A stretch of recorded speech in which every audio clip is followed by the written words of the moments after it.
Hello, today I present to you an extremely attractive application for music lovers. It's completely free. You can listen to music online or download unlimited music to use whenever you don't have internet. The powerful search function helps you find anything you want. Trust me. It's hard not to find what you're looking for because the search function is really powerful. Application download link is attached in the description of the video. I'm pretty sure you'll like it. Thanks. California is less than a month away from an election that will determine whether Governor Gavin Newsom remains in office. A new CBS News poll finds the majority of both likely and registered voters in the state are not in favor of the recall. But the numbers still find a close race. This will be only the second recall election for governor in California's history. It is the result of a petition that gained more than 2.1 million signatures in support of recalling Newsom. 46 candidates are on the ballot challenging the governor. The recall is happening as wildfires burn and COVID cases rise there. For more, I want to bring in Tom Waite and Sophia Bollag. Tom is a reporter for our Los Angeles station, KCBS, and Sophia is a California politics reporter covering the Newsom administration for the Sacramento Bee. Welcome to both of you. Sophia, I want to start with you. What is the Newsom team saying about polls that do not show overwhelming support for him in the recall election?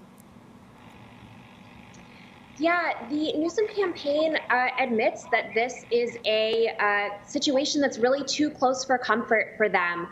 In California, even though registered Democrats outnumber registered Republicans about 2-1, and Democrats overwhelmingly support the governor, enthusiasm is really on the side of people who want to recall him. And so as the polling you mentioned shows, and other polls have also shown, the race is really pretty neck and neck between those who want to recall him and those who do not.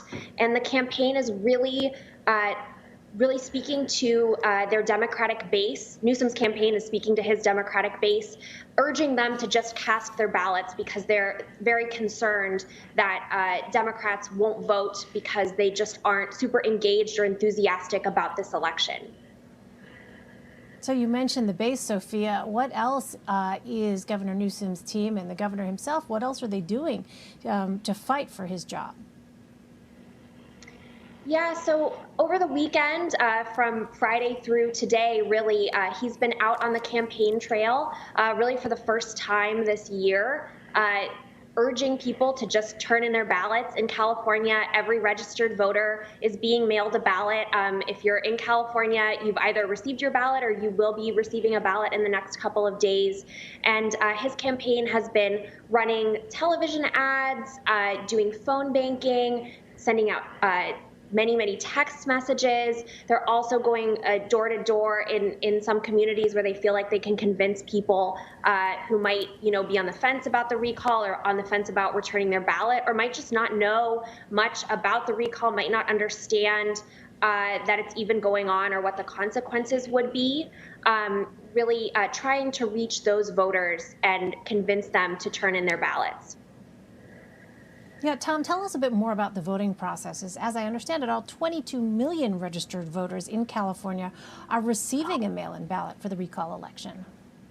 And that's exactly right, Elaine. So, as you said, we all will receive a mail-in ballot, anyone who's registered.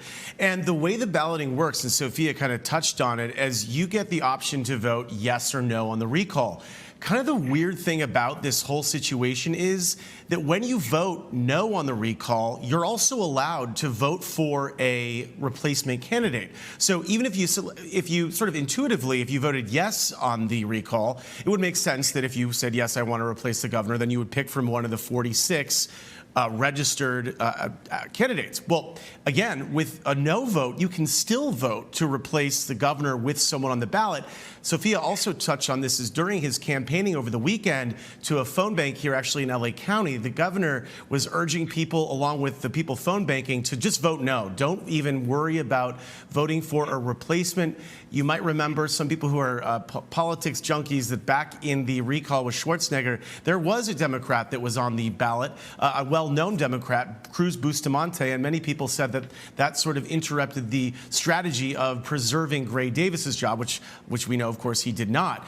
But on this replacement ballot, there are, I believe, 9 Democrats, but none of them have a lot of name recognition. None of them are party supported. The Democratic Party here in California has been very much opposed to anyone with big name recognition or a resume here, really, a Democratic resume, to join in the race. So in other words, there's no Democrats in the Assembly or the Senate here in California with any Democratic legitimacy, should you say, among the party are on that ballot. So yes, you can go and vote on the mail-in ballot, yes or no, and then you have the situation where you have 46 choices. What's really, really strange here is that we could have a situation where we have a bare majority that vote yes to recall the governor, and then who knows? It's just the candidate that gets the most votes after that then becomes the next governor. So you could have somebody winning this gubernatorial contest with very few votes and a very small percentage of the electorate. It's really fascinating. I wonder, Tom, tell us more about those candidates going up against Governor Newsom. I mean, who should we be watching in this race? Well, one of the candidates tonight we're profiling actually is John Cox. He ran against Newsom in the last election. He was soundly defeated by Newsom in that last gubernatorial election in 2018. There's 3 others that have polled pretty well. One is Larry Elder. He's actually leading the polling here. He is a very well-known conservative radio talk show host here in Southern California. I believe his show is syndicated as well, so he has listeners up and down the state. We also have Kevin Faulconer. He is the former 2-term mayor of San Diego, and he has some name recognition, obviously, down in San Diego.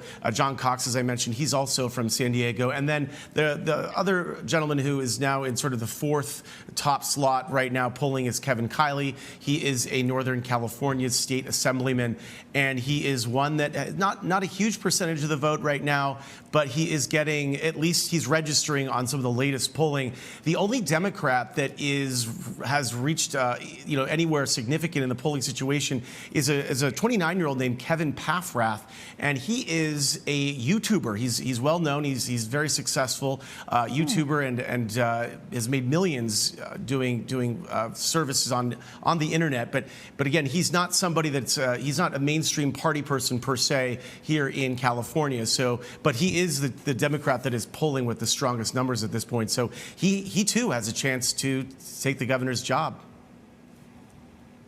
It's so interesting to hear about this process, Tom and Sophia, and the candidates and the possibilities would seem to be, at this point anyway, perhaps wide open.